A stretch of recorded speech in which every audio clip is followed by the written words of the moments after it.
What's up guys, welcome back to my channel. Today I am going to be talking about all the books that I have read since the last time that I talked about books on my channel, which was I think September. It's been 6 months already since I've last talked about books, but that doesn't mean that I haven't been reading, so I have quite a few books to talk to you guys about. So let's just get into it. The first book that I read in October, since the last wrap-up I did was September, was The End or Something Like That by Andy Ellis. I got this book sent to me in a quarterly unboxing. You can actually go back and watch that video, or I got it in a box. What am I talking about? I got the book in a subscription box, of which I did an unboxing video, which you can watch if you want. But yeah, so it's not like I picked this one up. The synopsis didn't even sound interesting to me, to be completely honest. It's pretty much about these two friends. They're one of them has like a congenital heart failure, I believe, and she's gonna die young, and they told her that she's gonna die young. They've been prepping, and so her and the other friend make this pact of trying to figure out a way to talk to each other beyond world, beyond the grave, you know? So then, this isn't a spoiler because it happens like in the first page, but the friend dies, clearly, because she has congenital heart failure.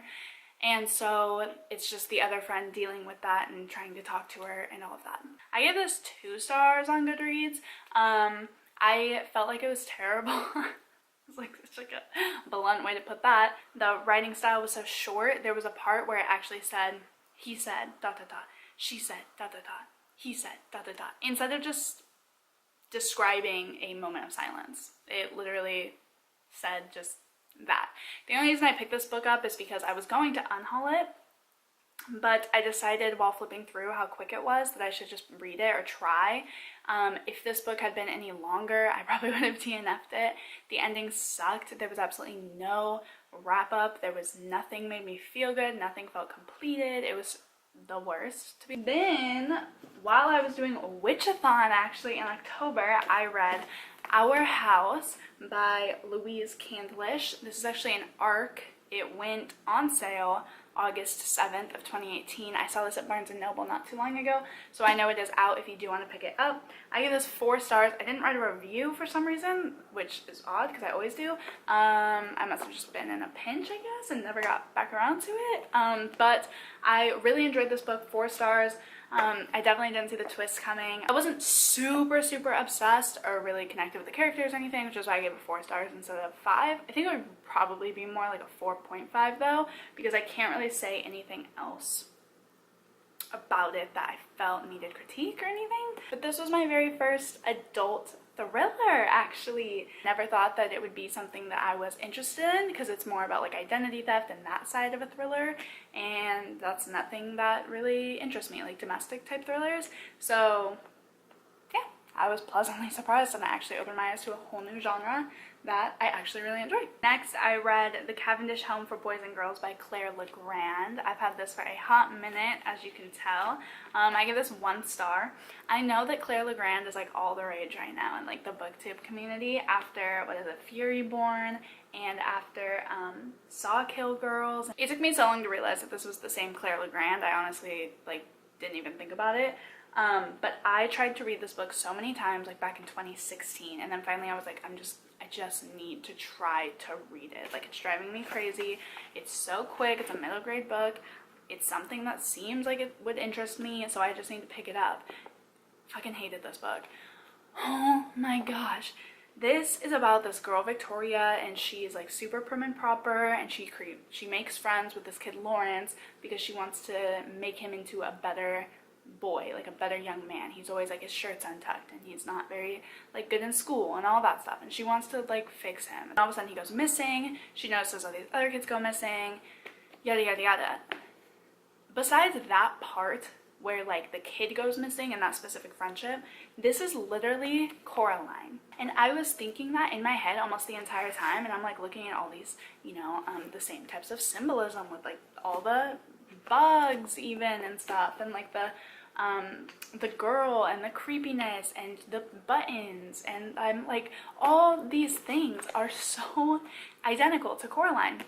And I'm like, okay, maybe it's just me because I love Coraline so much, so maybe I'm just getting like possessive over it, you know, like those, you know, because she obviously drew inspiration from Coraline, just a little too much in my opinion. And so I was like, maybe it's just me, but then I finished my review and then I went through all the other reviews on Goodreads just to see, you know, what do other people think? How was this perceived? So many people were like, 1 star, she literally stole Coraline. Like, hated it, highly don't recommend. Unfortunately, even though people are obsessed with Sawco Girls, Fury Born's not really something I would have ever picked up particularly, but Sawco Girls is something that I could have seen myself picking up.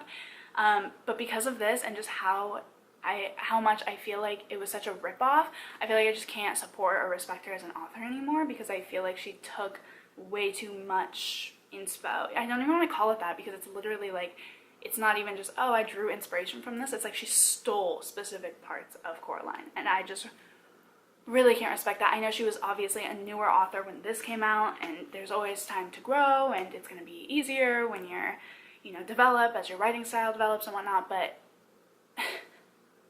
no. So I actually already got rid of it and put it in our free little library, but the next thing that I read and the first book in the new year that I read was The Dinner List by Rebecca Searle.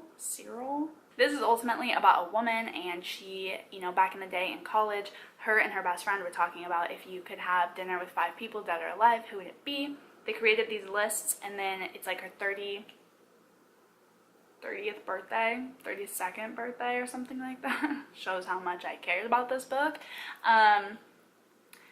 The dinner comes to life, and even people who have passed on are there. Audrey Hepburn's there, and so she just talks to everybody, and everybody wants to know why they're at the table, and you kind of unravel all of these parts of her life that have caused these 5 people to have such an impact on who she is. I hated this book so much. I gave it 1 star. The premise sounded so interesting, so I decided to give it a shot, and it seemed like a pretty quick read as well, but I just maybe like at the 30% point lost interest so much. The beginning was interesting, so it was really building up on that dinner and everything, and it was fun and light.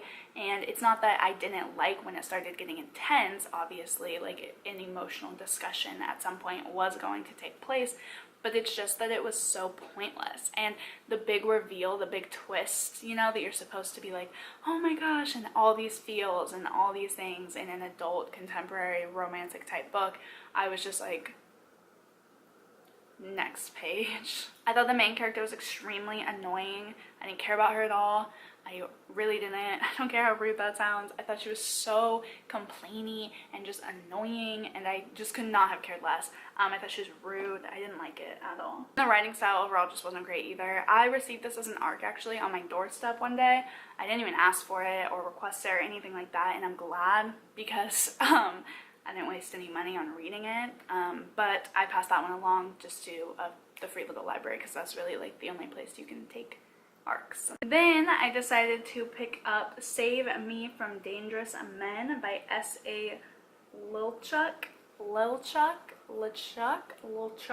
This is an ARC that I received on my doorstep. I don't know where. I really don't know where, but it was there, and this comes out March of 2019. I'm not quite sure. Let me look up on Goodreads actually for you guys. March 19th, so it came out yesterday. Woo-hoo. This is about a girl named Nikki Griffin. She owns a bookstore, but on the side she also helps other women who have been hurt or harmed by men. She helps these women kind of get these men out of their life, whether that means hurting them, whether that means doing bad things to them, whether, you know, whatever that may mean. She kind of does, like, I don't want to say bounty work because she doesn't really kill anybody like that, but she just helps women get these bad men out of their lives. She ends up getting hired by this tech company to follow one of their employees because they think that she's selling information, and from there it's just down this rabbit hole of all these terrible, terrible events. I really liked Nikki as a character. I thought she was super badass. I thought she was quirky. I thought she was funny. And I thought she was quick on her feet, and I fucking loved her. I thought she was really badass. Unfortunately, though, the actual story for me fell really flat, which is why I gave it 3 stars. It's like, I loved Nikki, I loved the characters, but so much of the story I felt was unnecessary. This book probably could have been like a solid like I don't even know, like, how much is that, like, probably 60 pages. Could have been, like, that much shorter and had just as much of an impact on me. It just kind of dragged on in some points, which I really didn't enjoy. I know this is going to be a series, and I definitely would read more from Nikki, like, her life and her perspective and whatnot, but it's not like it's going to be on, like, my most anticipated lists or anything like that. I'm not, like, dying to continue, but I'd probably pick it up if maybe I had the opportunity to catch another arc of it or something. Then the most recent book that I've read is The Wicked Deep by Shay Earnshaw. This book takes place in a small coastal town in Oregon where 200 years ago, these 3 sisters were killed due to thoughts that they were witches, witch accusations, and they were drowned in the Pacific Ocean. And every single swan season, which every single year, June 1st to the end of June is swan season, the 3 sisters come back and they take the bodies of 3 young women, and then they use those 3 vessels pretty much to kill young men to get vengeance for their own death. Very interesting. I'm actually from Oregon. I live in Oregon. I have my entire life lived here in Oregon, and I know the author has or does live here too. This was extremely accurate as far as the environment, the smells, the vibe, the eeriness really that Oregon has, especially on a coast. Overall, I gave this 4 stars. I read it really, really quickly. I really liked the actual plot, the ideas, the atmosphere. It was spooky. I read it in, well, I just finished it. So I read it in pretty much spring. So not really like the right season that you would typically read a book like this.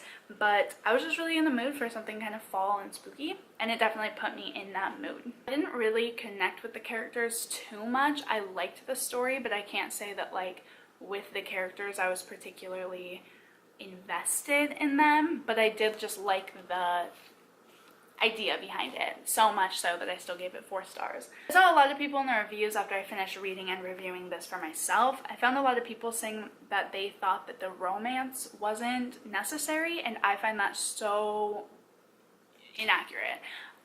The whole second half of the book wouldn't have taken place without some sort of romance. So I don't think it was insta-love by any means. This takes place over a month, and I think if you're spending time with someone that much, you can definitely start to have feelings for them in a month when you live together. Just me, I guess. And I thought it was absolutely necessary to the story. The build-up, the character development, the shock value for it all, I guess, if you will, the twist at the end. I think it was so necessary. So I have no complaints as far as the romance goes or any sort of relationship between the characters. There were a lot of parts of this book that I saw coming, but there were also a lot of parts of this book that I didn't see coming, and for that I really enjoyed it. I also am obsessed with this cover and then the inside bear cover as well. How stunning. So that instantly gives it like 2 extra stars. I really liked this book, and I would really recommend it, especially if you like more magical realism type books or atmospheric books or spooky books. This would be a great fall read. So yeah, I really liked it. I thought it was unique, and I have to give a lot of credit for unique ideas because how often do we really get them anymore? So that is everything that I've read since October. I hope that you guys enjoyed this video so much. I really like reading, but I definitely don't read as much as like most booktubers do, because clearly that's like their thing, their niche. But I still really love reading. I love watching booktube videos, and I love talking about books. So I thought that I would still make a video talking about what I have read, and then maybe every couple months I can do a video like this, just kind of wrapping them all up. Leave me a comment letting me know if you've read anything recently or what your favorite thing has been that you've read so far this year, and like this video and subscribe, and I will see you in the next video. Bye!